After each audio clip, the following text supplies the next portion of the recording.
Hi, brothers and sisters. A very good afternoon to you. I'm Wailin. This is my first recording of a message that I would like to share with you. This Lent season,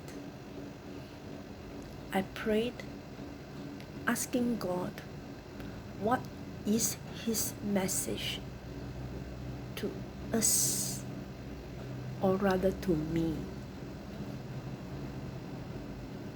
I try to find meaning in this whole chaos. But every day, on Facebook, on television, I read that people are dying. The infection has spread across countries. Doctors and nurses working round the clock on their feet with no proper equipment. Police patrolling 24 hours have not gone home to be with their families. Grocery boys, delivery boys speeding across town to deliver our food.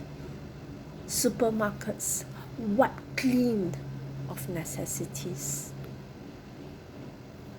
The world is gripped in fear and confusion. People are reacting, but reacting differently. Some are frightened, some are angry, some are frustrated, and some are even nonchalant. So what if I get coronavirus? If I die, so I die lah. But when he is hit by that virus, the tune changes. Why? Because he's frightened too.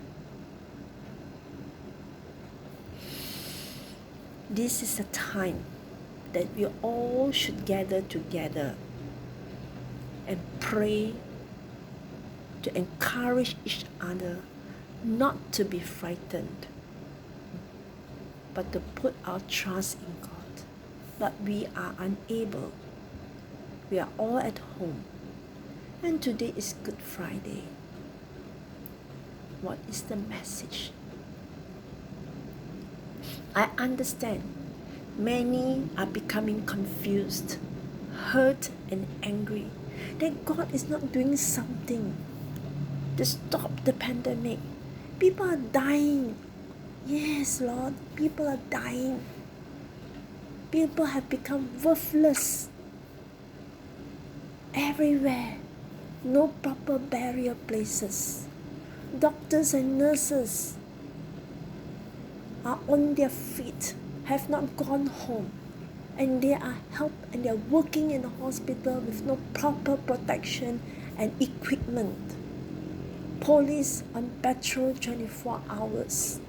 Delivery boys, grocery boys speeding across town to deliver our food. And we even have seen these delivery boys spitting on the food. Why is this happening, Lord? We ask. Why? Because this pandemic situation has caused all kinds of reaction. We ask and we ask. You ask God, aren't you not going to do something? Why are you so silent? But is God not answering us? In Isaiah chapter 55 verse 8, God answers us. He did not say He will not help. He just says, "For my thoughts are not your thoughts, nor are your ways my ways," says the Lord. Yes, God reminds us that our ways, that our thoughts are not the same as His. We just have to be patient, We just have to wait. We just have to believe that He will do something. But being man, a weak being, when he does not see something tangible in front of him, doubt will soon settle into his heart. He will search for an answer continuously. He will look for a reason, try to justify every action, and to put logic to everything. Our human weakness leads us to more frustration.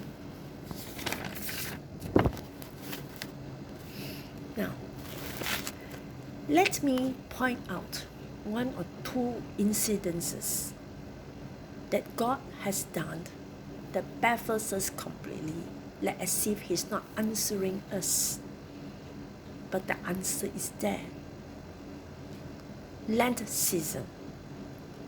As in the many Lent seasons, we go back in time of Christ's crucifixion, how Christ was tortured. Jesus was sacrificed to redeem us. God sent His only Son to die for us. God sent His only Son to die for us. Who are we? So great that God must send His Son to redeem us. And the way we were redeemed is incomprehensible.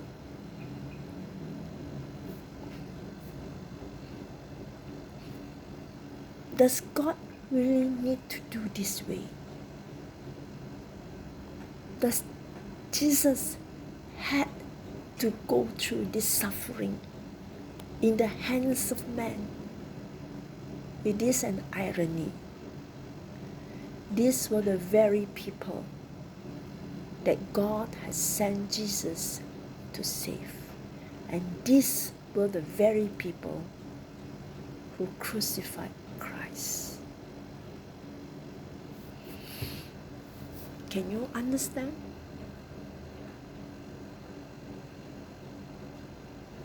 I can't. On the day of crucifixion, Jesus was made to wear a crown of thorns that pierced Him acutely. The wounds were there. The sweat that pours and flows into the wounds, I believe, had caused intense pain. And then Jesus was made to carry that huge, heavy cross to go up the hill. Please bear in mind, before this, He was already scorched. Many would have died or fainted. But Jesus walked on. Slowly, slowly, He walked on. The people lined the streets, jeering at Him, humiliating Him, mocking Him. But Jesus walked on.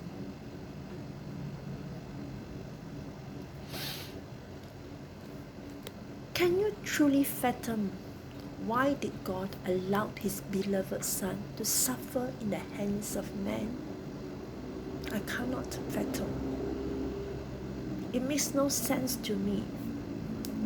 But this is the way God wants us to know how much He loves us and to what extent He will go to save us. It is truly difficult to accept the need to redeem us through such horrified means. Are we that worthy? At the cross, they fixed Jesus up. How? By putting 5 nails on Him. 5 nails. 1 nail we scream. 5 nails, I'm sure we would have died. But not Jesus. He did not die instantly. He was up there for 6 hours before he drew his last breath. Can you comprehend the strength of Jesus? Despite all this, was Jesus angry? Shockingly, no. Instead, he forgave them all. How could he forgive these people? But he did. And why? Dear brothers and sisters, Jesus could do it because of the strength of his love for us. God could do it because he truly loves us and he wants to save us. In 2 Corinthians chapter 12, verses 9 and 10. Verse 9. And he said to me, my grace is sufficient for you, for my strength is made perfect in weakness. Yes, God is telling us this. Verse 10. Therefore I take pleasures in infirmities, in reproaches, in distresses for Christ's sake. For when I am weak, then I am strong. Am I saying that in this time of pandemic, I will take pleasure? No. This pleasure does not mean joy. This pleasure is to believe that God's love is there for us. That He has died for us. That Christ has died for us. So now, for Christ's sake, I will go through this adversity.